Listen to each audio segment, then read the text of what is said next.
কয়েক হাজার বছর ধরে ভারতবর্ষে অনেক ব্রহ্মজ্ঞ ঋষি মহাঋষি আবির্ভূত হয়েছেন। তাঁদের অত্যাশ্চর্য প্রজ্ঞা ভারতীয় দর্শনকে করে তুলেছে সমৃদ্ধ, অনবদ্য। সৃষ্টি হয়েছে বিবিধ দর্শন ও তাঁদের অজস্র শাখা প্রশাখা। একেশ্বরবাদ, দ্বৈতবাদ, অদ্বৈতবাদ, বস্তুবাদ, এমনকি নিরীশ্বরবাদও। জৈন আত্মক্লেশবাদ থেকে বাৎসায়নের কামসূত্র পর্যন্ত অজস্র মতবাদ, বহু তাত্ত্বিক বিতর্ক ভারতীয় মননকে করে তুলেছে মুক্ত ও গতিশীল। কিন্তু এত মহাপুরুষের পদধূলি রঞ্জিত ভারতবর্ষ কেন হাজার বছর ধরে বর্বর বিদেশি শাসনে পরাভূত থাকল?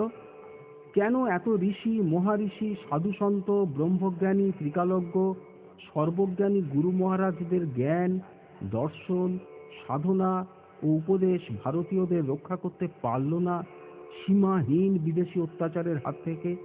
পশুবৃত্তি সম্পন্ন বিদেশি আক্রমণকারীরা যখন ভারতীয় হিন্দুদের ধনসম্পত্তি ও তাদের নারীদের চোখের সামনে দিয়ে টেনে নিয়ে যেতে লাগলো শত শত বছর ধরে, তখন কোনো ব্রহ্মজ্ঞান, কোনো দিব্যজ্ঞান কোনো কাজে আসলো না কেন? কেন সূক্ষ্মাতিসূক্ষ্ম তাত্ত্বিক দার্শনিক বিচার সহস্র বছরের দাসত্ব মোচন করতে পারল না?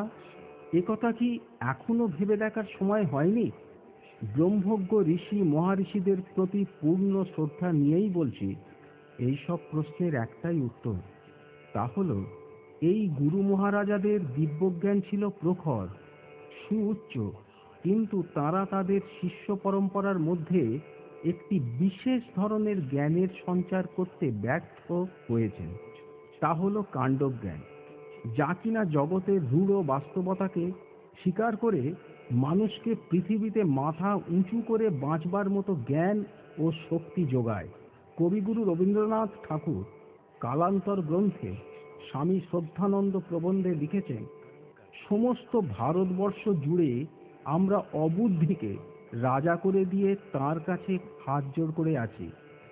সেই অবুদ্ধির রাজত্বকে, সেই বিধাতার বিধিদত্ত ভয়ঙ্কর শখটাকে কখনো পাঠান, কখনো মোগল, কখনো ইংরেজ এসে পূর্ণ করে বসেছে। বাইরে থেকে এদের মাঠটাকেই দেখতে পাচ্ছি, কিন্তু এরা হলো উপলক্ষ, এরা এক একটা ঢেলা মাত্র, এরা ভূত নয়। আমরা মধ্যাহ্নকালের আলোতেও বুদ্ধি চোখ বুজিয়ে দিয়ে অবুদ্ধির ভূতকে ডেকে এনেছি। এই সমস্ত তারই কর্ম। আমাদের লড়াই ভূতের সঙ্গে, অবুদ্ধির সঙ্গে, আমাদের লড়াই অবাস্তবের সঙ্গে। রূঢ় বাস্তবকে অস্বীকার করে হাজার বছর ধরে তুরীয় দিব্যজ্ঞান ও কাণ্ডজ্ঞানহীনতার সাধনায় মেতে থাকা বাঙালি হিন্দুর বিবেককে কষাঘাত করে সাম্প্রতিককালে আবির্ভূত হয়েছিলেন এক সম্পূর্ণ অন্যরকম ঋষি, কাণ্ডজ্ঞানের মহাঋষি শিবপ্রসাদ রায়। দিব্যজ্ঞান নয় কাণ্ডজ্ঞান চাই নামক এক নতুন দর্শন রচনার মধ্য দিয়ে যাঁর আত্মপ্রকাশ। এই কাণ্ডজ্ঞানের বর্ষণ আমাদের এক নতুন কর্মময় গতিময় বাস্তবতার দিকে নিয়ে যাবে, দাসত্বের জড় বিষাদ মোচন করবে। এই শিবপ্রসাদ রায় থাকতেন বর্ধমান জেলার কালনা শহরে, যিনি আজ প্রয়াত, কিন্তু স্বর্গত শিবপ্রসাদ রায়ের পরিচয় আজ অনেকেই জানেন। অসামান্য বাগ্মী, সুলেখক এবং হিন্দু জাগরণের এক পুরোধা হিসেবে তাঁর খ্যাতি আজ ভারতবর্ষ অতিক্রম করে ইউরোপ আমেরিকাতেও ব্যাপ্ত হয়েছে। আজ নানা দেশে শিবপ্রসাদ রায়ের নামে অনেক ফোরাম, ট্রাস্ট, স্মৃতি সমিতি, এমনকি ফ্যান ক্লাবও গড়ে উঠেছে। আসুন আমরা দেখি কি বলছেন এই কাণ্ডজ্ঞানের মহাঋষি তাঁর দিব্যজ্ঞান নয় কাণ্ডজ্ঞান চাই গ্রন্থে। ছোটবেলায় একটা বই পড়েছিলাম, নাম বুদ্ধিতে যার ব্যাখ্যা চলে না। বড় হয়েও এদেশের বহু ঘটনার বুদ্ধি দিয়ে ব্যাখ্যা করতে পারছি না। মনে হচ্ছে গোটা দেশের ভাবনা চিন্তাগুলো যেন একটা অবাস্তব ভিত্তির ওপর দাঁড়িয়ে। অবিলম্বে যদি আমরা বাস্তবের মাটিতে পা না রাখতে পারি, আমাদের জন্য অপেক্ষা করছে চরম সর্বনাশ। এদেশের অর্থনৈতিক বিপর্যয় এবং মনুষ্যত্বের অবক্ষয়ের জন্য দায়ী করা হয় ভারত বিভাগকে। এই ভারত বিভাগ ছিল এদেশের তাবৎ হিন্দু নেতৃবৃন্দের নির্বুদ্ধিতার পরিণতি। শতকরা ৯৭ জন মুসলমানের দাবি ছিল হিন্দু মুসলমান দুটো পৃথক জাতি। হিন্দুর সঙ্গে পাশাপাশি বাস করে মুসলমানদের ধর্ম সংস্কৃতি অক্ষুণ্ণ রাখা অসম্ভব। অতএব আমাদের একটা হোমল্যান্ড চাই, যার নাম পাকিস্তান। মুসলমান সমাজের পুরোটাই যখন ভারতবর্ষকে দুখণ্ড করতে ব্যস্ত, তখন হিন্দু নেতারা কি করছিলেন? জনগণকে বোঝাচ্ছিলেন হিন্দু মুসলমান পৃথক জাতি নয়, এক জাতি, ভারতীয় জাতি। মুসলিম লীগ এবং মোহাম্মদ আলী জিন্নার দ্বিজাতি তত্ত্ব এবং পাকিস্তানের দাবি সম্পূর্ণ ভিত্তিহীন। মহাত্মা গান্ধী বললেন, ভারত দ্বিখণ্ডিত হলে তা আমার মৃতদেহের ওপর হবে। পণ্ডিত নেহেরু বললেন, Pakistan is a fantastic nonsense. Sardar Patel বললেন, ভারত বিভাগ এ তো একটা পরিহাস মাত্র, এমন কথা আমরা চিন্তাও করতে পারি না। রাজেন্দ্র প্রসাদ তাঁর বিরাট গ্রন্থ ইন্ডিয়া ডিভাইডেড লিখে প্রমাণ করলেন, পাকিস্তান একটা অসম্ভব অবাস্তব ব্যাপার। বেশিরভাগ মুসলমান জাতীয়তাবাদী, আর তারা সবাই কংগ্রেসের মধ্যে। সুতরাং অদূরদর্শী এবং সাম্প্রদায়িক ভেদবুদ্ধি সম্পন্ন মানুষেরাই পাকিস্তানের কথা বলে আতঙ্ক ছড়াতে চাইছেন। এই সব নেতাদের লক্ষ লক্ষ অনুগামী কোটি কোটি মানুষকে এই মিথ্যে কথাটা বোঝালো। কিন্তু বাস্তবে কি ঘটেছিল? অসংখ্য প্রাণ, চোখের জল, নারীর সম্ভ্রম আর রক্তের বিনিময়ে পাকিস্তান রচিত হলো। হিন্দু এবং মুসলমান দুটো পৃথক জাত, এই সত্যকে স্বীকার করে ভারতকে দুভাগ করা হলো। 1.5 কোটি হিন্দুর সর্বস্ব কেড়ে নিয়ে তাড়ানো হলো পাকিস্তান থেকে। এখনো নিয়মিত তাড়ানো হচ্ছে এবং তাড়ানো হবে। এখন এদেশের জাতীয় নেতাদের এবং তাদের অনুগামীদের কি বলা হবে? ভণ্ড, মিথ্যাবাদী, আত্মপ্রবঞ্চক, অদূরদর্শী, ক্ষমতালোভী। প্রত্যেকটি বিশেষণ এদের কীর্তির উপযুক্ত, কিন্তু আমি তা বলবো না। এরা লোকান্তরিত, তাই এদের প্রতি শ্রদ্ধা নিয়েই বলবো, এরা ছিলেন দিব্যজ্ঞান সম্পন্ন কিন্তু কাণ্ডজ্ঞানহীন। এদের কোনো আচরণই বুদ্ধি দিয়ে ব্যাখ্যা করা যায় না। স্বাধীনতা আন্দোলনে হিন্দু তার জীবন উৎসর্গ করেছে স্বর্গীয় প্রেরণায়। মুসলমান তার স্ট্র্যাটেজি তৈরি করেছে ভারতে মুসলিম রাজত্ব প্রতিষ্ঠার কামনায়।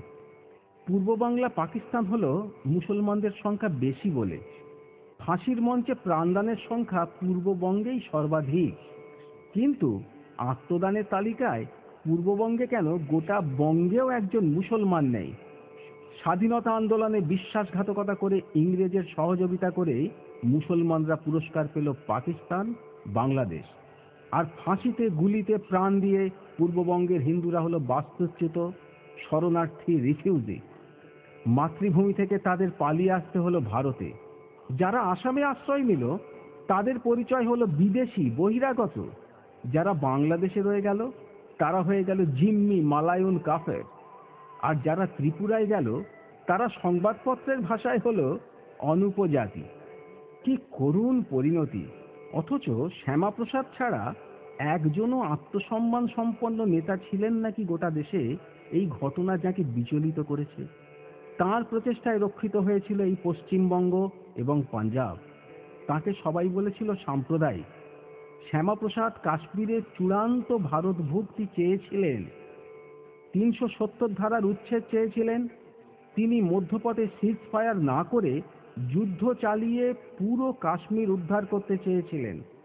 তাই তাকে হত্যা করা হলো।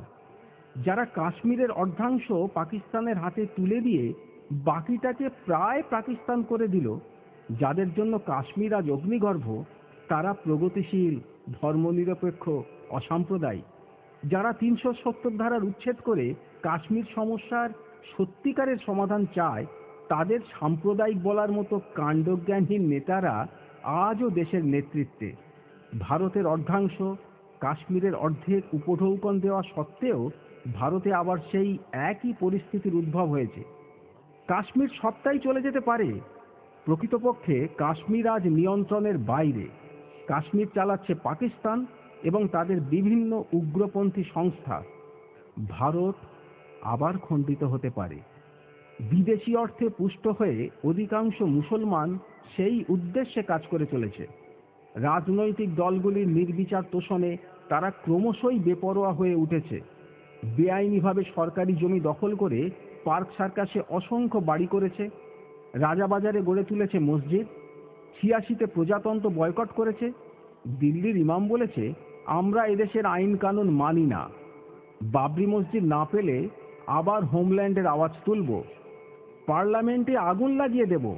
উত্তেজনাপূর্ণ বক্তৃতা দিয়ে দাঙ্গা বাঁধাচ্ছে মিরাটে, আলিগড়ে, দিল্লিতে, বরোদায়। এই অবস্থাটা বুঝে যারা কিছু বলতে যাচ্ছে তাদেরই বলা হচ্ছে সাম্প্রদায়িক। এই দিব্যজ্ঞান সম্পন্ন নেতাদের অর্ধেক ভারতবর্ষ হারিয়েও খাণ্ডজ্ঞান ফেরেনি। হিন্দু মুসলমানের ভিত্তিতে ভারত ভাগ হলো, কিন্তু এদেশের নেতাদের একজাতি তত্ত্বের মিথ্যে নেশাটা কাটল না। পাকিস্তান হিন্দু শূন্য, বাংলাদেশ প্রায় হিন্দু শূন্য, কিন্তু লোক বিনিময়ের মতো একটা বাস্তব সমাধান হাতের কাছে পেয়েও তা ব্যবহার করা হলো না।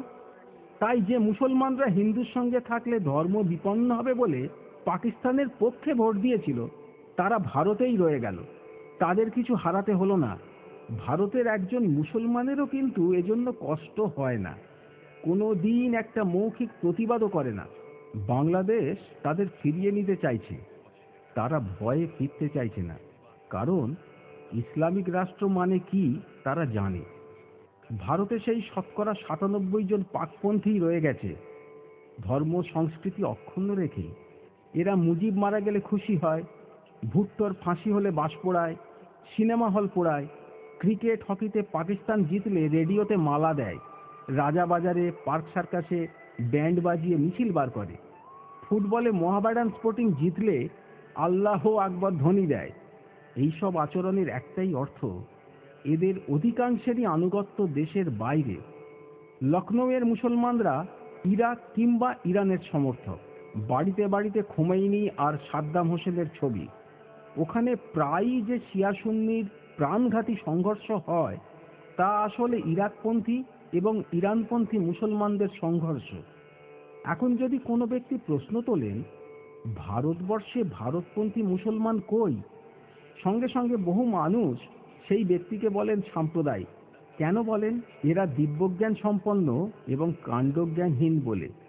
এদেশের অধিকাংশ রাজনৈতিক দল 3টি মৌলিক বিষয়ে ঐক্যমত পোষণ করে: গণতন্ত্র, সমাজতন্ত্র এবং ধর্ম নিরপেক্ষতা। এই 3টি আদর্শই নির্ভরশীল গরিষ্ঠ হিন্দু জনসংখ্যার ওপর। ভারতীয় উপমহাদেশের যেখানে হিন্দুর সংখ্যা কম হয়ে গেছে, সেখানেই এগুলো অদৃশ্য হয়ে গেছে। আফগানিস্তান, পাকিস্তান, বাংলাদেশে এসব কথা বলার লোক আর নেই। আফগানিস্তানের নাম একদিন গান্ধার ছিল, দেশটা হিন্দুদের ছিল, ভারতের অংশ ছিল, এই কথাটাই অনেকের মনে নেই। কাশ্মীরে 1 টাকা কেজি চাল খাইয়ে, 2 টাকা কেজি চিনি খাইয়ে এবং MA, ডাক্তারি, ইঞ্জিনিয়ারিং পর্যন্ত বিনা পয়সায় পড়িয়েও সেখানে মার্ক্সবাদী সমাজতন্ত্র, গান্ধীবাদী সমাজতন্ত্র সবই অচল। সেখানে ভারতের রাষ্ট্রপতি চেষ্টা করলেও 1 ইঞ্চি জমি কিনতে পারবেন না। 1946 সালের দাঙ্গায় পশ্চিম পাঞ্জাবের 1000 হিন্দু মুসলমানদের হাত থেকে প্রাণ বাঁচানোর তাগিদে পালিয়ে এসেছিল কাশ্মীরে। তাদের সংখ্যা এখন 75,000। তাদের আজ পর্যন্ত নাগরিকত্ব দেওয়া হয়নি, তারা কাশ্মীরে অবাঞ্ছিত। শেখ আবদুল্লাহর আমলে কাশ্মীরে একটা বিল এলো, যাতে পাকিস্তানে চলে যাওয়া মুসলমানদের সম্পত্তি ফিরিয়ে দেওয়া হবে। অথচ পূর্ববঙ্গে হিন্দুর সম্পত্তি মানে শত্রুর সম্পত্তি। প্রয়াতা ইন্দিরা গান্ধী সারা দেশে এসমা প্রয়োগ করেছিলেন, কিন্তু কাশ্মীরে পারেননি। এ ব্যাপারে সব রাজনৈতিক নেতারাও নির্বাক। দেশদ্রোহিতার অপরাধে যাকে 11 বছর জেলে রাখতে হয়েছিল এবং যার হাতে শ্যামাপ্রসাদের খুনের রক্ত লেগে আছে, সেই শেখ আবদুল্লাহকে মুখ্যমন্ত্রী করতে হয়। আবদুল্লাহ মারা গেলে ফারুককে, শুধু সেখানে হিন্দু সংখ্যালঘু বলে। গত কয়েক বছরে কাশ্মীরে 300 হিন্দু মন্দির ধ্বংস করা হয়েছে, 3 লক্ষ হিন্দুকে বিতাড়িত করা হয়েছে, সত্যার্থ প্রকাশ গ্রন্থ নিষিদ্ধ হয়েছে। দেশের অধিকাংশ নেতা এই ঘটনা জানেন, কিন্তু তারা সকলেই দিব্যজ্ঞান সম্পন্ন, তাই প্রতিবাদ করার মতো কাণ্ডজ্ঞান তাঁদের হয়নি। রাষ্ট্রসংঘ একটি সমীক্ষায় হিসেব কষে দেখিয়েছে, মুসলমানদের অনিয়ন্ত্রিত জন্মহার এবং বিপুল অনুপ্রবেশ কয়েক দশকের মধ্যেই ভারতে হিন্দুদের সংখ্যা লঘু করে দেবে।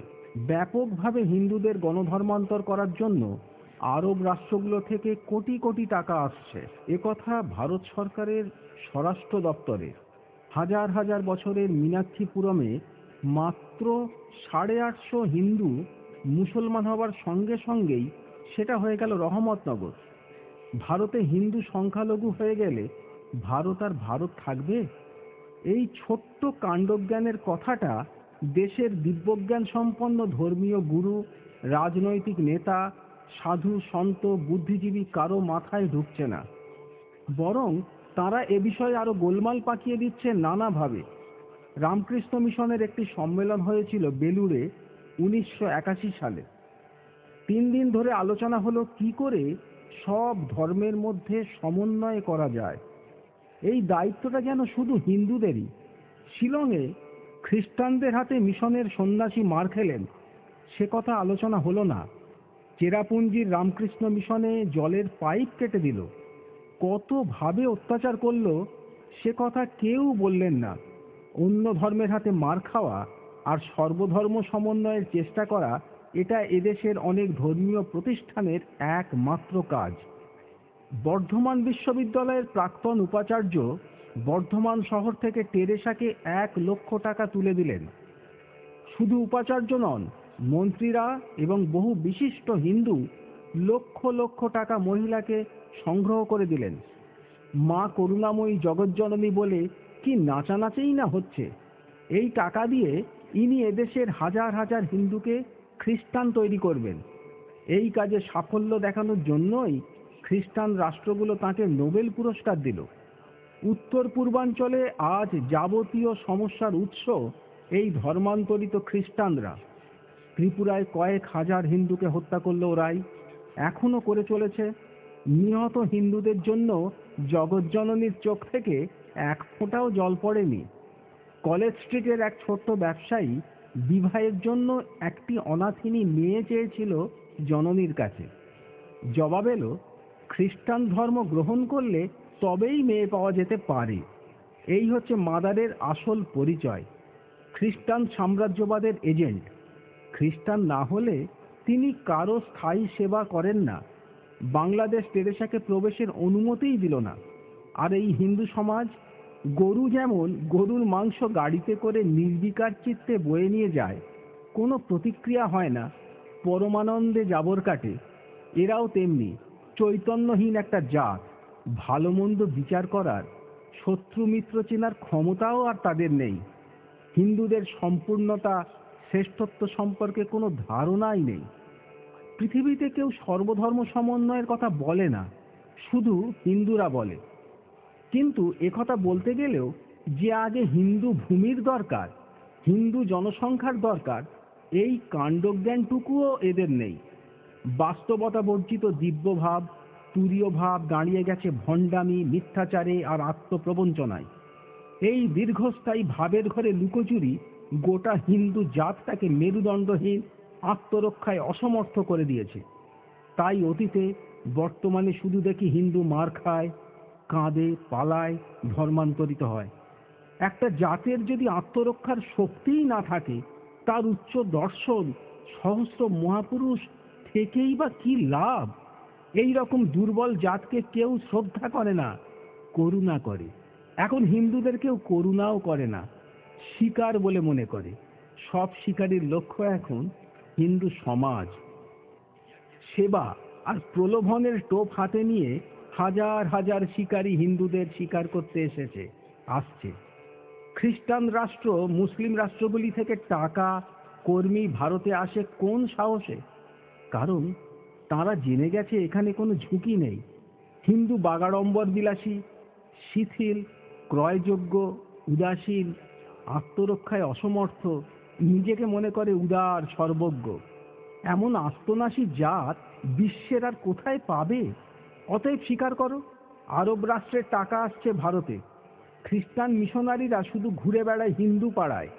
তাই এখন এদেশের ধর্মীয় গুরু, রাজনৈতিক নেতা এবং জনগণকে রূঢ় বাস্তবের মুখোমুখি দাঁড়াতে হবে। যোগী, সাধক, ভক্ত, বৈষ্ণব সকলকে মনে রাখতে হবে, জপ করুন, সাধনা করুন, কীর্তন করে কেঁদে ভাসিয়ে দিন, আপত্তি নেই। সর্বাগ্রে মনে রাখুন, হিন্দু ভূমি, হিন্দু সমাজ, হিন্দু জাতি না থাকলে কিংবা হিন্দুর সংখ্যা কম হয়ে গেলে এসব কিছু থাকবে না। রাজনৈতিক নেতা এবং কর্মীদের মনে রাখতে হবে, মার্ক্সবাদ, গান্ধীবাদ যাই বলুন, এসব ততদিনই বলা যাচ্ছে যতদিন এদেশে হিন্দু বেশি আছে। মার্ক্সবাদ সুপণ্ডিত কিংবা গান্ধীবাদের তাত্ত্বিক নেতাদের মনে রাখতে হবে, তাদের সব তত্ত্বজ্ঞান মূল্যহীন হয়ে গেল পূর্ববঙ্গে, হিন্দু সংখ্যালঘু হয়ে গেল বলে। প্রয়াত প্রমোদ দাশগুপ্ত এখানে যত গর্জনই করুন, তিনি ভাবতেই পারেননি তাঁর স্বপ্নের মার্ক্সবাদ জন্মভূমি ফরিদপুরে গিয়ে প্রচার করবেন। প্রফুল্ল সেন ভুলেও ভাবেননি তাঁর জীবনাদর্শ গান্ধীবাদ পিতৃভূমি খুলনায় গিয়ে প্রচারের আর সুযোগ হবে। ঠাকুর অনুকূল চন্দ্র সম্পর্কে তাঁর শিষ্যদের দাবি, তিনি পুরুষোত্তম, পূর্ণ ব্রহ্ম। তিনি বহু শিষ্যকে বলেছেন ধর্ম সবই সমান, কিন্তু পাকিস্তান হবার আগেই তিনি সৎসঙ্গের মূল আশ্রম পাবনা ছেড়ে পালিয়ে এলেন দেওঘরে। তাঁর দিব্যজ্ঞান তাকে নিয়ে অনেক উদার মহৎ কথা বলিয়েছে, কিন্তু কাণ্ডজ্ঞান বলেছে, যা পালা হিন্দুস্থানে, যেখানে হিন্দু বেশি আছে। তোর ব্রহ্মের শক্তি দিয়ে তুই এখানে আত্মরক্ষা করতে পারবি না। তাই কাল বিলম্ব না করে তিনি পালিয়ে এলেন। হিন্দুর সংখ্যা কম হয়ে গেলে পূর্ণব্রহ্মেরও মর্যাদা থাকে না। এই সরল সত্যটা ঠাকুরের শিষ্যদের সর্বাগ্রে বুঝতে হবে। এই বঙ্গে আর একজন খ্যাতিমান গুরু ছিলেন। ইনি জন্মসিদ্ধ ঠাকুর বালক ব্রহ্মচারী। জন্ম ঢাকা জেলার মেদিনী মণ্ডল গ্রামে। পূর্ববঙ্গ পাকিস্তান হয়ে গেলে তাঁর সিদ্ধান্ত কোনো কর্মে লাগলো না। তাকে দেশ ছেড়ে পালাতে হলো কোথায়? যেখানে হিন্দু বেশি আছে। হিন্দু কম হলে পূর্ণব্রহ্মও ক্ষমতাহীন, জন্মসিদ্ধ ব্রহ্মচারীও তাই। এগুলো দিব্যজ্ঞানের কথা নয়, রাগের কথাও নয়, প্রমাণিত সত্য। কিন্তু এই আঘাত, পলায়ন থেকে এরা কিছুই শিক্ষা নিলেন না। সন্তান দল একটি গানের রেকর্ড বার করেছে, যার প্রথমে আজান এবং পরে কথা, যে আল্লাহ সেই রাম, রাম নারায়ণ রাম। আল্লাহ এবং রামের সহাবস্থান পূর্ববঙ্গে হলো না। আল্লাহর অনুগামীদের দাপটে হিন্দুদের 14 পুরুষের ভিটে ছেড়ে চলে আসতে হলো। তারপরেও এই গান নিশ্চয়ই ঔদার্য ও সহিষ্ণুতার লক্ষণ, কিন্তু এটি কাণ্ডজ্ঞানহীনতার, আত্মহত্যার লক্ষণও বটে। এত উদার কিংবা ভণ্ড জাত কখনো বাস্তবের সম্মুখীন হতে পারে না। তাই যখনই হিন্দু সমাজের ওপর আঘাত এসেছে, এই সব দিব্যজ্ঞান সম্পন্ন মার্ক্সবাদী, পূর্ণব্রহ্ম ঠাকুর, জন্মসিদ্ধ ব্রহ্মচারীরা দিশেহারা হয়ে গেছেন, পালিয়ে প্রাণ বাঁচিয়েছেন। তাঁদের ঔদার্য, পাণ্ডিত্য, বাগ্মিতা, ব্রহ্মত্ব, সিদ্ধাই কোনো কাজে লাগেনি। ভারতে এসে এদের প্রথম কাজ ছিল ধর্মের একটা ভিত্তি তৈরি করা, হিন্দু সমাজের সকল সম্প্রদায়কে একটা কমন প্ল্যাটফর্মে আনা, হিন্দু জাতিকে ঐক্যবদ্ধ করা। প্রাণের আধার যেমন শরীর, তেমনি হিন্দু ধর্মের আধার হচ্ছে হিন্দু জাতি, হিন্দু সমাজ। সংগঠিত হিন্দু সমাজ না থাকলে 33 কোটি দেবদেবী, হাজার হাজার ধর্মগুরু, পণ্ডিত, রাজনৈতিক নেতা কেউই নিজের মর্যাদা রক্ষা করতে পারেন না। পালাতে হয়, মরতে হয়, ধর্মান্তরিত হতে হয়। এই খণ্ডিত বঙ্গে এখন মুসলমানদের সংখ্যা শতকরা 25। এই সংখ্যা 51-তে পৌঁছলেই গান্ধীবাদ, মার্ক্সবাদ, ভজন, কীর্তন, মালা, টিকি, মহোৎসব, ভোগারতি সব শেষ হয়ে যাবে। সব ধর্ম সমান, খেটে খাওয়া মানুষের কোনো জাত নেই। হিন্দু মুসলিম ঐক্য চাই। এই দেশ ধর্মনিরপেক্ষ, এখানে শুধু হিন্দু কথা বলছেন কেন? এসব বলার জন্য তখন কেউ থাকবে না। পূর্ববঙ্গে এই দিব্যজ্ঞানযুক্ত কথা আর কেউ বলে না, বলতে পারে না। রমনার বিখ্যাত কালীবাড়িটা যখন কামান থেকে চূর্ণ করে ট্যাং দিয়ে সমান করা হলো, তখন কেউ একটা কথা বলেনি।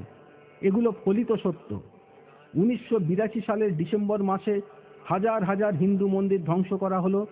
সবাই কিন্তু নির্বাক। এই বাস্তব সত্যের ওপর দাঁড়িয়ে আজ সকলকে ধর্মের কথা, রাজনীতির কথা, ব্যক্তি জীবনের নিরাপত্তার কথাও ভাবতে হবে। হিন্দু সংগঠিত, শক্তিশালী এবং সংখ্যাগুরু না থাকলে শুধু তার ধর্মই লাঞ্ছিত হয় না, তার জীবন সম্পত্তিও নিরাপদ থাকে না। এ শুধু পূর্ববঙ্গ কিংবা পাকিস্তানের ইতিহাস নয়, 1000 বছরের ইতিহাস। গত 1000 বছর ধরে হিন্দু দেবদেবী যেভাবে লাঞ্ছিত, অপবিত্র হয়েছে, তাতে দেবতাদের মর্যাদা বাড়েনি। বহু মানুষের মনে প্রশ্ন জাগতে পারে, আমাদের দেবদেবীদের মহিমা শুধু পুঁথিপত্রে, কথাবার্তায়। কথাটা মিথ্যে নয়। এদেশে 100 বছর আগে জনসংখ্যা ছিল 30 কোটি, দেবতার সংখ্যা 33 কোটি। অর্থাৎ একটা দেবতা একজন মানুষের কল্যাণ করলেও আমরা 3 কোটি দেবতাকে বিদেশে কল্যাণের জন্য রপ্তানি করতে পারতাম। তাহলে এদেশে এত রোগ, শোক, দারিদ্র, অশিক্ষা, ভণ্ডামি, দুর্নীতি, স্বার্থপরতা কেন? এদেশে মঠ মন্দিরের সংখ্যা 34 লক্ষ, সাধু, সন্ন্যাসী, মহন্ত, পণ্ডিত, পূজারীর সংখ্যা 58 লক্ষ। এদের দায়িত্ব হিন্দু সমাজকে অভয় দেওয়া, সাহস যোগানো। অথচ আশ্চর্যের ব্যাপার, এরাই ভীত, সন্ত্রস্ত, সংকুচিত মাত্র কয়েক হাজার দেশি বিদেশি মৌলভী আর পাদ্রীদের সামনে। কেন? কোথাও নিশ্চয় ফাঁকি আছে। আসলে জাত হিসেবে আমরা অত্যন্ত স্বার্থপর। ফাঁকিটা সেখানেই। সাধু, সন্ন্যাসী, ব্যবসায়ী, রাজনীতিবিদ, পণ্ডিত, পুরোহিত যাই হন না কেন, বেশিরভাগ হিন্দুর জীবন আত্মকেন্দ্রিক। ব্যক্তি এবং পরিবারকে কেন্দ্র করেই তার সব চিন্তা ও কর্ম সীমাবদ্ধ। জীবনী শক্তির সবটুকু এতেই ব্যয়িত। মানুষের ওপর তার বিশ্বাস নেই।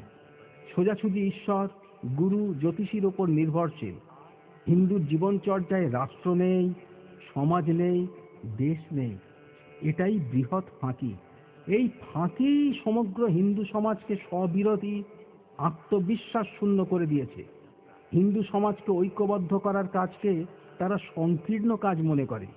অথচ তাদের জীবন কাটে ইউনিয়ন রাজনীতিতে, গ্রুপিং করে, ছোট ছোট প্রতিষ্ঠান, ক্লাব, জাতপাত, দলাদলি, ভেদবুদ্ধি, ঈর্ষা আর পরচর্চার পূর্ণ উত্তেজনায়। পাড়ায় বন্ধু নেই, প্রতিবেশীদের সঙ্গে মামলা চলছে, নিজের বাবাকে খেতে দেয় না, সাঁই বাবার ভজনা করছে, গর্ভধারিণী মা ভিক্ষে করছে, আর ছেলে তারাপীঠ ঠনঠনিয়া কাঁপিয়ে দিচ্ছে মা মা চিৎকার করে। এরাই রাজনীতিতে হিন্দু মুসলিম ঐক্যের আওয়াজ তুলছে, দুনিয়ার শ্রমিককে এক করার কথা বলছে।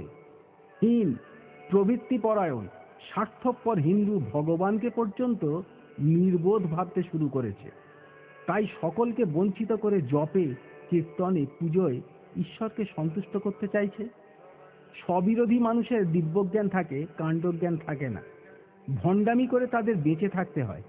স্ববিরোধী জাতের পায়ের তলায় মাটি থাকে না। আমাদের ধর্ম, রাজনীতি সবকিছু একটা অবাস্তব ভিত্তির ওপর দাঁড়িয়ে। তাই হিন্দুদের ইতিহাসের বেশিরভাগ অংশটাই দাঁড়িয়ে মার খাওয়ার ইতিহাস। গৌরাঙ্গদেব বলে গেলেন, 16 নাম 32 অক্ষর এ যুগের মহামন্ত্র। আমরা পাগলের মতো নাম গানে মেতে গেলাম। তিনি বললেন, সংঘ শক্তি কলৌ যুগে, কলিযুগে সংঘবদ্ধ শক্তি ছাড়া বাঁচা যাবে না।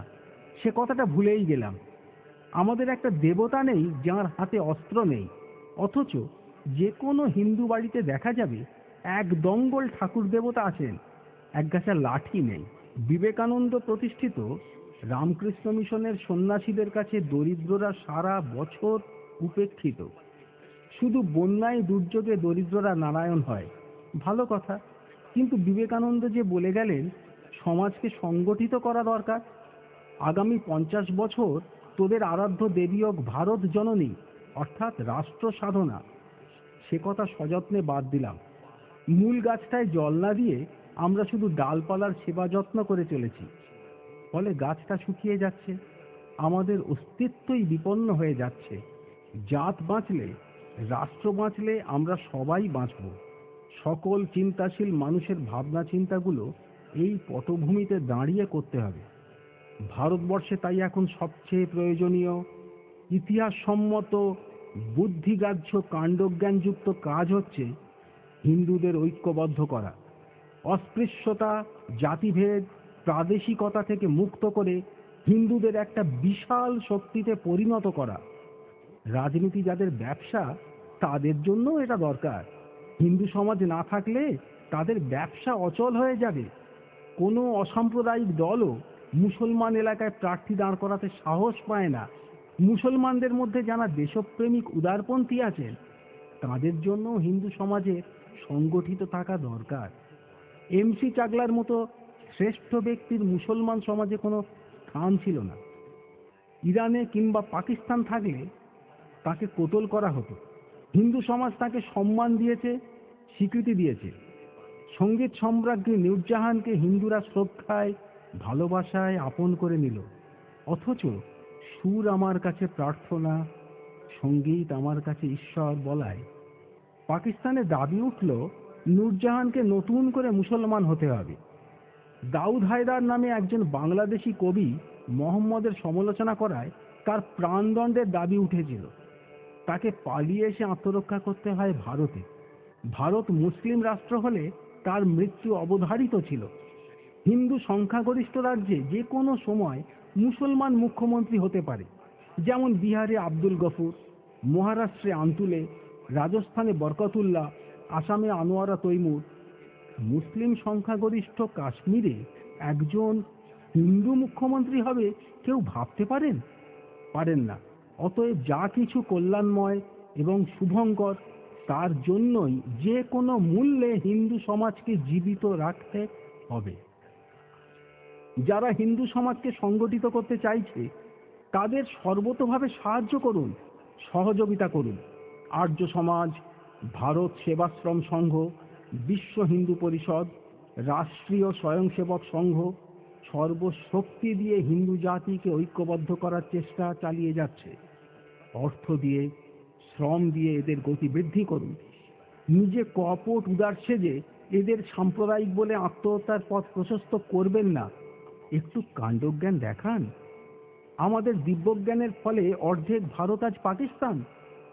পাকিস্তান, বাংলাদেশ ও ভারতে 25 কোটি মুসলমান, 1 কোটি খ্রিস্টান। বিশ্ব হিন্দু পরিষদ খুব অল্প সময়ে 8 লক্ষেরও বেশি মুসলমান ও খ্রিস্টানকে হিন্দু ধর্মে ফিরিয়ে এনেছে, আরও আনবে। ইসকনও যথেষ্ট কাজ করেছে। ইসকনের বিরুদ্ধে কিছু বলবেন না। যে কাজ আমাদের করা উচিত ছিল সেটা ওরা করে দিচ্ছে। নিজের নীচতা দিয়ে ওদের বিচার করবেন না।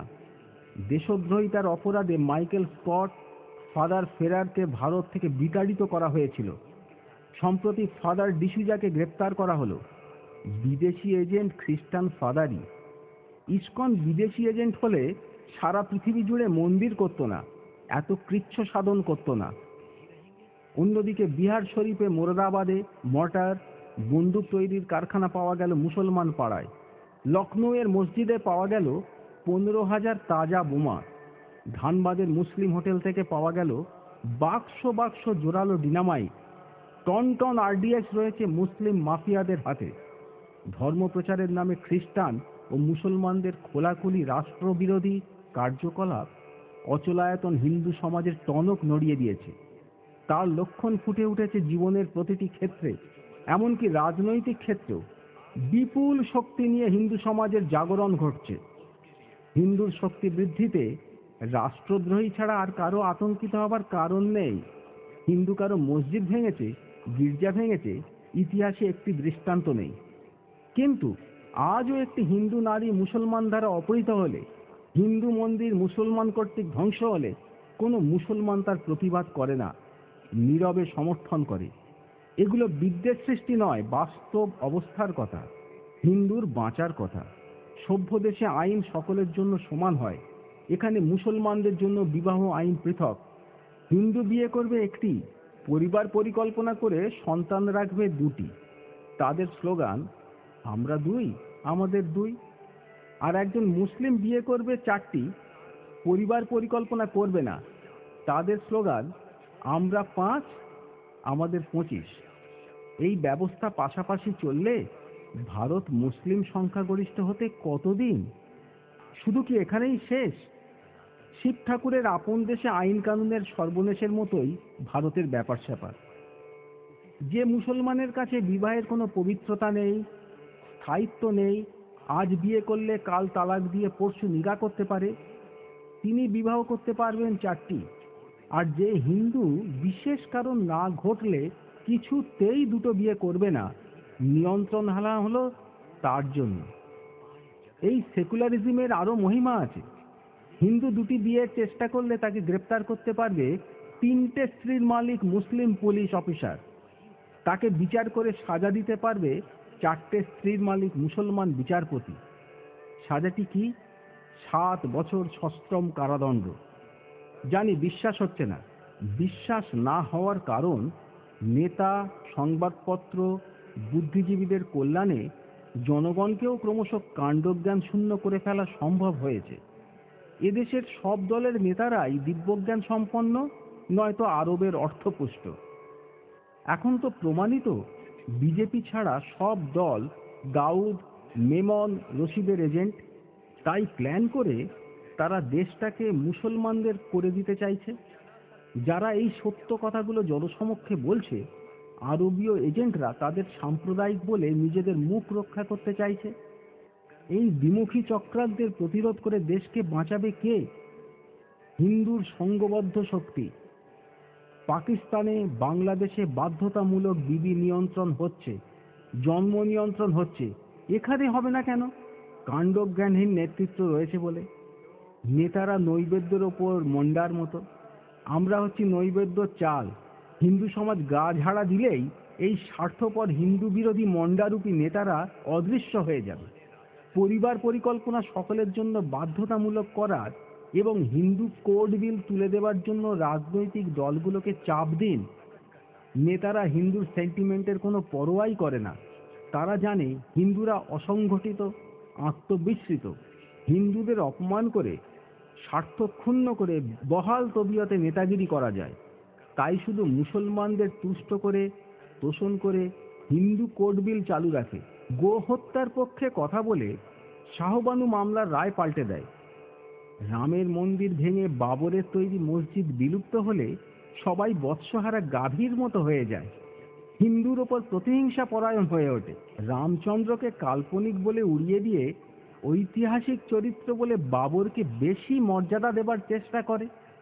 এরাই বাংলাদেশ থেকে হিন্দু শরণার্থী আত্মরক্ষা করার জন্য ভারতে এলে পুশব্যাক করে বাংলাদেশে ঢুকিয়ে দেয়, ভারতে থাকতে দেয় না। বিদেশি অনুপ্রবেশকারী মুসলমান হলে একটি কথাও বলে না। বাংলাদেশ থেকে 1 কোটি অনুপ্রবেশকারী মুসলমান পশ্চিমবঙ্গে এসেছে, একথা বলছে ঢাকার সাংবাদিক এবং বুদ্ধিজীবীরা। মেটিয়াবুরুজ, পার্ক সার্কাস, মুর্শিদাবাদে কাতারে কাতারে ঢুকেছে। শুধু কলকাতায় 4 লক্ষ বিদেশি মুসলমানদের হিসেব আছে সরকারের খাতায়। ধর্মতলায় ব্যাগ বিক্রেতাদের কিংবা হাওড়ার সাবওয়ের আশেপাশে তাকালেই এদের দেখা যায়। প্রত্যেকটি রাজনৈতিক দল এদের প্রশ্রয়দাতা। সিপিএম রেশন কার্ড করে দিচ্ছে, তো কংগ্রেস ভোটার লিস্টে নাম তুলে দিচ্ছে। শুধু লক্ষ্য সামনের নির্বাচন।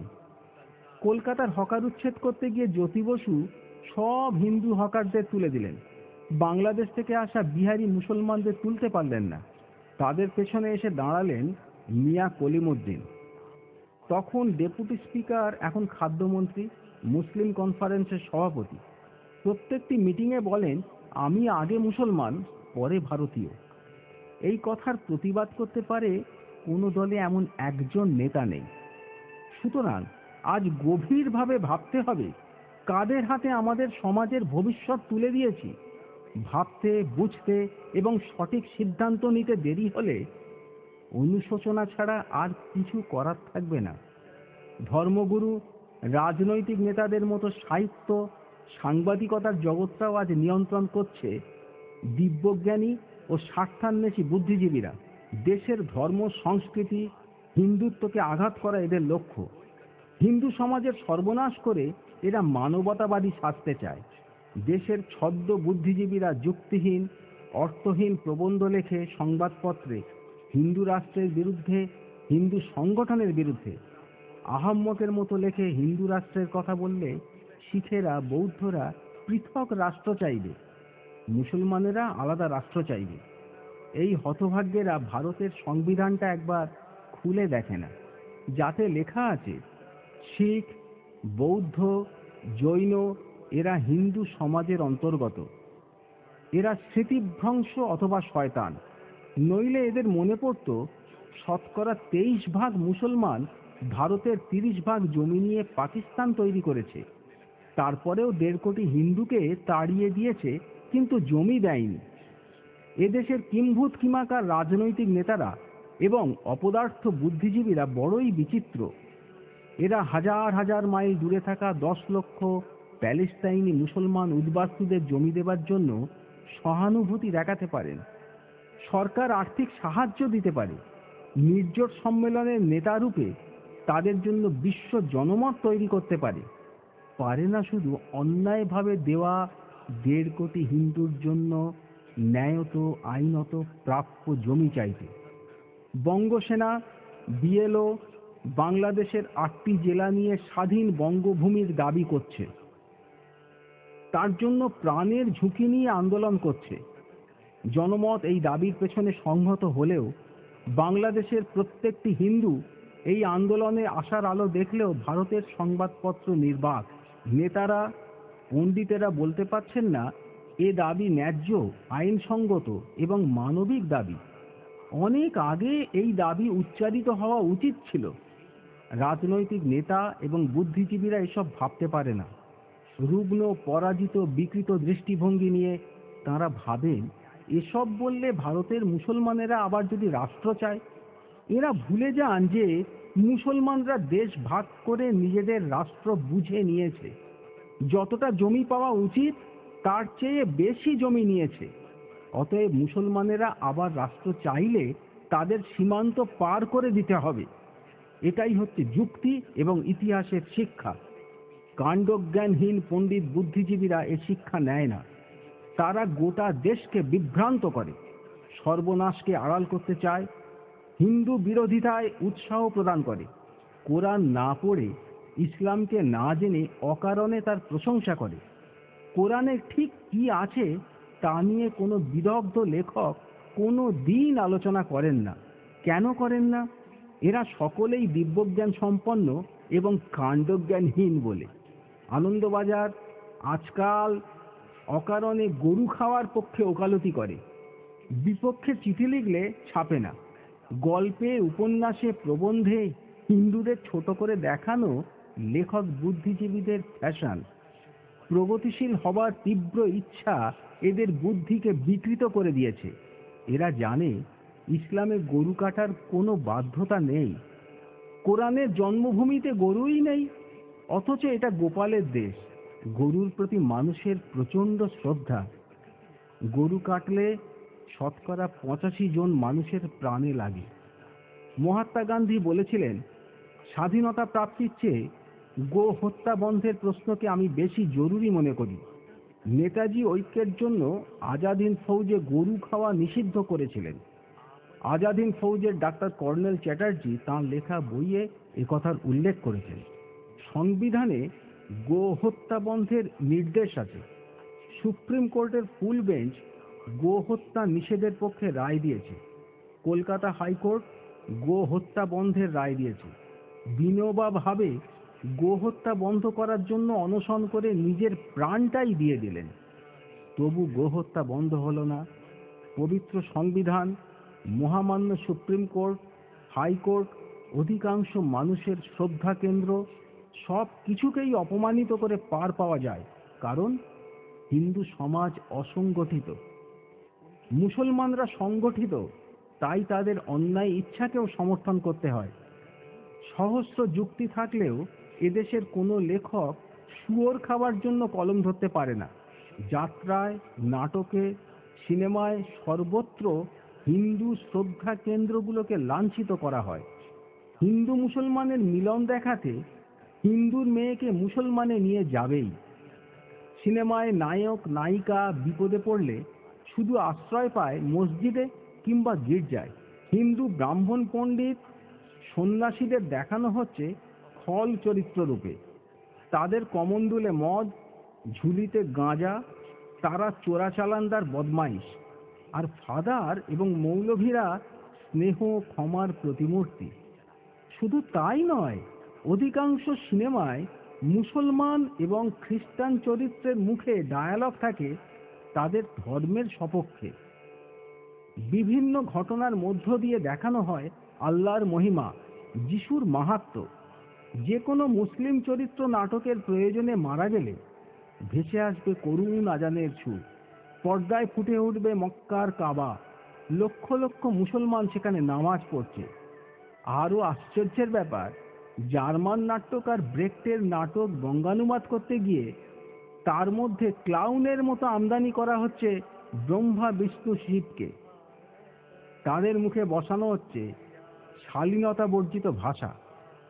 সফোক্লিসের নাটক বাংলা করতে গিয়ে, ইবসেনের নাটক চিত্রায়িত করতে গিয়ে দেশের শ্রেষ্ঠ পরিচালক অকারণে আঘাত করেছেন শুধুমাত্র হিন্দু সংস্কারকে। গীতিকার শিল্পীরা কৃষ্ণকে নিয়ে, গৌরাঙ্গদেবকে নিয়ে কুরুচিপূর্ণ গান রচনা করছে, গাইছে, রেকর্ড বেরুচ্ছে। বিচিত্র এদেশের হিন্দু ধর্মাচরণকারীরা, এসবে তাদের কোনো কষ্ট হয় না। কোনো ভক্তের প্রাণে এসব লাগে না। ভিখারির বৈরাগ্য, নপুংসকের ব্রহ্মচর্য, শক্তিহীনের ভক্তি এই রকমই হয়। চ্যাংড়া নাট্যকার, ফক্কর সাংবাদিকরাও তাদের পরোয়া করে না। এদেশের সাংবাদিক কুল হিন্দু মুসলিম ঐক্যের প্রয়োজনে কোথাও দাঙ্গা হলে লেখে দুই সম্প্রদায়ের সংঘর্ষ, দাঙ্গা যাতে না ছড়ায় এই বৃহত্তর স্বার্থে সত্য গোপন করা হয়। ভালো কথা, কিন্তু হিন্দুদের দুটি সম্প্রদায় একটা কিছু হলে বিরাট হেডলাইন আসে, হরিজনদের প্রতি বর্ণ হিন্দুদের নারকীয় অত্যাচার। কেন এমন লেখা হয়? কারণ অধিকাংশ সাংবাদিক হিন্দুত্ব বিরোধী, দিব্যজ্ঞান সম্পন্ন এবং কাণ্ডজ্ঞানহীন। তারা চায় না হিন্দু সমাজ ঐক্যবদ্ধ হোক, শক্তিশালী হোক। মালদহের সাম্প্রদায়িক দাঙ্গার সংবাদে লেখা হলো, ঘোষেদের সঙ্গে মুসলমানদের দাঙ্গা। ঘোষরা যেন হিন্দু নয়, হিন্দুর সংহতি নষ্টকারী এইসব প্রাণীগুলো আসামের ঘটনা সব জেনেও স্পষ্ট করে বলতে পারলেন না আসাম আন্দোলনের প্রকৃত চরিত্রটি কি ছিল। বিভিন্ন ঘটনা, আন্দোলন বহির্ভূত বিষয় নিয়ে সাতকাহন পাঁচালি গিয়ে প্রমাণ করতে চাইলেন এবারেও আগের মতো বাঙালি বিতাড়ন আন্দোলন। এর আগেও এই সাংবাদিকরা শুধু বিভ্রান্তি সৃষ্টি করেছেন। বাঙালি বাঙালি করে এরা অস্থির হয়ে যান। কিন্তু আসাম থেকে কোনোদিন বাঙালি মুসলমান বিতাড়িত হয়নি কেন? বাঙালি মানে কি শুধু হিন্দু বাঙালি? পূর্ব বাংলার তো সবাই বাঙালি। দফায় দফায় যারা বিতাড়িত হয় তারা শুধু হিন্দু কেন? এই সোজা কথার জবাব এদের কাছে নেই। বাঙালিদের জন্য যাদের বেশি দরদ, যারা বাঙালির স্বার্থ রক্ষায় বাঙালিস্তান গড়তে চায়, সেই আমরা বাঙালিও এ প্রশ্নে নীরব। বাংলাদেশের নির্যাতিত হিন্দুদের জন্য এরা কোনোদিন একটা কথা বলে না। এবারও এরা সব সময় চেয়েছেন আসামের আন্দোলনকে লঘু করে দেখাতে। এত দীর্ঘস্থায়ী ও শক্তিশালী আন্দোলন ভারতের ইতিহাসে কখনো হয়নি। সারা দেশের উর্দু পত্রিকাগুলোর আর্তনাদ শুনলেই বোঝা যাবে এই আন্দোলনের লক্ষ্য। আন্দোলনের মূল লক্ষ্য বাংলাদেশ থেকে আগত অনুপ্রবেশকারী মুসলমানদের বিতাড়ন। হিন্দুদের বিতাড়ন নয়। হিন্দু পৃথিবীর যেখান থেকেই আসুক, এখানে সে বিদেশি নয়, অনুপ্রবেশকারী নয়, এমনকি শরণার্থীও নয়। এ দেশ তাদের মাতৃভূমি। অসমিয়া হিন্দুরা একথা বুঝেছে, কিন্তু তাদের আরও সক্রিয় হতে হবে। আসামে ৪৯ লক্ষ বাংলাদেশি মুসলমানের অনুপ্রবেশ ঘটেছে। এই অনুপ্রবেশ বন্ধ করতেই হবে। না পারলে আসামের রাজনৈতিক ভারসাম্য নষ্ট হয়ে যাবে। আসাম হবে আরেকটা পাঞ্জাব কিংবা কাশ্মীর। আসামের তরুণেরা এ ব্যাপারে সচেতন, সতর্ক হচ্ছে, উপযুক্ত ব্যবস্থা নিচ্ছে, এটাই আশার কথা। কিন্তু হিতেশ্বর সাইকিয়া, প্রফুল্ল মোহান্তি সরকার সবটাই উল্টে দিচ্ছে। পাঞ্জাব আজ অগ্নিগর্ভ। সেখানে তৈরি হয়েছে শিখ মুসলিম সুরিত সমিতি। এর পিছনে আছে পাকিস্তান এবং এখানকার মুসলমানদের একটি অংশ। হিন্দু সমাজের অবিচ্ছেদ্য অংশরূপে শিখেরা কখনোই এত নিষ্ঠুর নৃশংস হতে পারে না। 300 বছরের শিখ ইতিহাসে এরকম নজিরও নেই। নির্মম হিন্দু হত্যায় তাই ফুটে উঠেছে পরিচিত ইসলামিক বর্বরতা। এই বাস্তব অবস্থার ভয়ঙ্করত্ব এবং সমস্যা সমাধানের কথা কেউ বলতে পারছে না। ঔদার্য নিয়ে, দিব্যজ্ঞান নিয়ে মিথ্যার চোরাবালিতে দাঁড়িয়ে নিজের মৃত্যু প্রত্যক্ষ করছে হিন্দু সমাজ। বিশ্বের সর্বাপেক্ষা নিরীহ, উদার, পরমত সহিষ্ণু মনুষ্য গোষ্ঠী, যারা শুধু সর্বমানবে নয়, পশু পক্ষী কীট পতঙ্গ প্রতিটি ধূলিকণায় ঈশ্বরকে কল্পনা করেছে। মানবাত্মার সর্বোচ্চ প্রকাশ ঘটেছে যাদের ধর্ম দর্শনে, সেই হিরণ্ময় ঐতিহ্যের ধারক হিন্দু সমাজ আজ বিপন্ন। তথ্য প্রমাণ যুক্তির আলোয় এই কঠিন সত্য নগ্নভাবে প্রকটিত। যত দূর সম্ভব ঐক্যবদ্ধ সংগঠিত করে হিন্দুত্বকে বাঁচানো আজকের হিন্দুদের একটা চ্যালেঞ্জ। যে যাই বলুক, ভারতবর্ষের জাতীয় জীবনের মূল ধারা মানে হিন্দু ধারা। হরিদ্বার থেকে কলকাতা পর্যন্ত পৌঁছতে গিয়ে গঙ্গায় অনেক নদী এবং নর্দমার অনুপ্রবেশ ঘটেছে। তাতে গঙ্গার স্বকীয়তা, পবিত্রতা নষ্ট হয়নি। গঙ্গা গঙ্গাই রয়ে গেছে। হিন্দুও তাই। শক্তির অভাব আমাদের নেই। আছে আত্মিক শক্তি এবং সংখ্যা শক্তি, শুধু নেই আত্মবিশ্বাস এবং সংগঠন শক্তি। ফলে হিন্দু সমাজের অবস্থা অনেকটা উট পাখির মতো। উট পাখি দৌড়তে পারে ঘন্টায় 40 থেকে 45 মাইল, লাঠি মেরে ছিটকে ফেলে দিতে পারে একটা তাজা ঘোড়াকে। পায়ে তার এত জোর। আত্মবিশ্বাস না থাকার ফলে বিপদ দেখলে প্রত্যেকটি উট পাখি কি করে? চোখ দুটো বন্ধ করে ঠোঁটটা বালিতে গুঁজে দেয়, ভাবে বিপদ এড়িয়ে গেলাম। তখন তাকে ছিঁড়ে ছিঁড়ে খায় ঘেও কুকুর আর রুগ্ন শেয়ালের দল, যারা তার একটা পদাঘাতের যোগ্য নয়। এ অবস্থা চলতে পারে না, সহ্যের অতীত। হিন্দু সমাজ সংগঠিত হচ্ছে, জাগ্রত হচ্ছে, হতেই হবে। কারণ লক্ষ লক্ষ বছরের ঐতিহ্য সম্পন্ন পৃথিবীর সবচেয়ে সৎ, শুভ্র এবং পবিত্র জীবন দর্শনের উজ্জ্বল উত্তরসূরি হিন্দু জাতির ভবিষ্যৎ আমরা কিছু কাণ্ডজ্ঞানহীন রাজনীতিক, বালখিল্য বুদ্ধিজীবী অথবা ভণ্ড ধার্মিকদের হাতে ছেড়ে দিয়ে চুপ করে বসে থাকতে পারি না। কারণ এটা হিন্দু জাতির অস্তিত্ব রক্ষার প্রশ্ন। যদি না পারি, 25 বছর পরেই কিছু স্পেসিমেন মনুষ্য আমরা চিড়িয়াখানায় দেখতে পাব।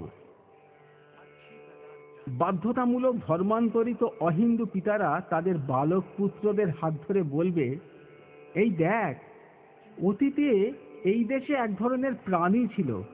এরা সংখ্যায় ছিল প্রচুর, শক্তিও ছিল যথেষ্ট। এদের নাম ছিল হিন্দু। এদের বেদ ছিল, বেদান্ত ছিল, গীতা উপনিষদ ছিল, মার্ক্সবাদ গান্ধীবাদ ছিল, কিন্তু বাস্তব বুদ্ধি ছিল না। তাদের ব্রহ্মজ্ঞান ছিল, দিব্যজ্ঞান ছিল, শুধু কাণ্ডজ্ঞান ছিল না। তাই তারা পৃথিবী থেকে হারিয়ে গেছে। 2-4টি প্রাণী মাত্র এখন দেখা যায়, তাই দ্রষ্টব্য বস্তু বলে চিড়িয়াখানায় রাখা হয়েছে। মারা গেলে এখান থেকে নিয়ে গিয়ে আরখ মাখিয়ে জাদুঘরে রেখে দেওয়া হবে। কিছু তথ্য। দীর্ঘদিনের কলঙ্ক কালিমা বাবরি মসজিদ হিন্দুরা ধূলিসাৎ করে দিয়েছে। বিশাল হিন্দু সমাজে আত্মবিশ্বাস এসেছে। দুর্নীতি দূষিত রাজনৈতিক ক্ষেত্রে ভারতীয় জনতা পার্টির অভ্যুত্থান জাতীয় জীবনে স্বস্তি এনে দিয়েছে। আর্য সমাজ, ভারত সেবাশ্রম সংঘ, বিশ্ব হিন্দু পরিষদের চেষ্টায় এ পর্যন্ত 50 লাখ মুসলমান এবং 5 লাখ খ্রিস্টান হিন্দু সমাজে ফিরে এসেছে। মিরাটের ইমাম সৈয়দ মেহবুব আলী, মাদ্রাজের ইমাম শেখ আমির মোহাম্মদের মতো শতাধিক পণ্ডিত হিন্দু ধর্মের প্রচার করে বেড়াচ্ছেন। খ্রিস্টান ধর্মের প্রচারক অ্যান্ডারসন মাউরি, হিপসন রায় উত্তর পূর্বাঞ্চলে হিন্দু ধর্ম সংস্কৃতির প্রচারে ব্যস্ত রয়েছেন। প্রত্যেকটি রাজনৈতিক দল দাউদ ইব্রাহিম, রশিদ খানের এজেন্ট প্রমাণিত হয়ে যাওয়ায় তারা সবাই এক হয়ে হিন্দু সমাজ এবং ভারতীয় জনতা পার্টির বিরুদ্ধে যুদ্ধ ঘোষণা করেছে। আসমুদ্র হিমাচল ভারতবর্ষের নগরে বন্দরে গ্রামে গঞ্জে হিন্দু সংগঠন এখন ঠিক দাবানলের মতোই ছড়িয়ে যাচ্ছে। ঘুমন্ত সিংহ হাই তুলছে, আড়মোড়া ভাঙছে, রাষ্ট্রদ্রোহীরা চিন্তিত হয়ে উঠেছে। হিন্দুর জাগরণের আর দেরি নেই। রতন পালের লেখা একটি কবিতা, ধর্ম। হিন্দু ধর্ম সহনশীল, ততোধিক সহনশীল হিন্দু জাতি। তা বলে কোনোভাবেই হিন্দুদের হিজড়ে ভাবার কারণ নেই। প্রয়োজনে আমরা সবল, যতটা কঠিন এই মাটি। তাই মোল্লার পাতে তামাক খাওয়া কতিপয় হিন্দু যদি ভেবে থাকে হিন্দুদের আরাধ্য দেবদেবী নিয়ে দিনের পর দিন জঘন্য নোংরামি করে যাবে, ভুল। সবটাই মারাত্মক রকমের ভুল। তা সে যত বড় কবিই হোক, অথবা সাহিত্যিক, অথবা চিত্রকর, অথবা নোংরা রাজনীতির নোংরা নেতা, রেহাই নেই, নিস্তার নেই। হিন্দুরা এখন পড়ে ফেলেছে কোরআন, হাদিস, বাইবেল। বুঝতে পেরে যাচ্ছে তার মর্মার্থ, চিনতে পেরে যাচ্ছে ধর্মের আবরণে মোড়া বিধর্মীদের কি ভয়ঙ্কর রূপ। সাবধান অধার্মিক, সাবধান, ধর্মযুদ্ধ আগত প্রায়। আমার আছে কৃষ্ণ সত্য ধর্ম, তোমার সেনানী মিথ্যে। সামনেই কুরুক্ষেত্র। জারজ শিল্পী, কবি, সাহিত্যিক, বুদ্ধিজীবী সাবধান, পালিয়ে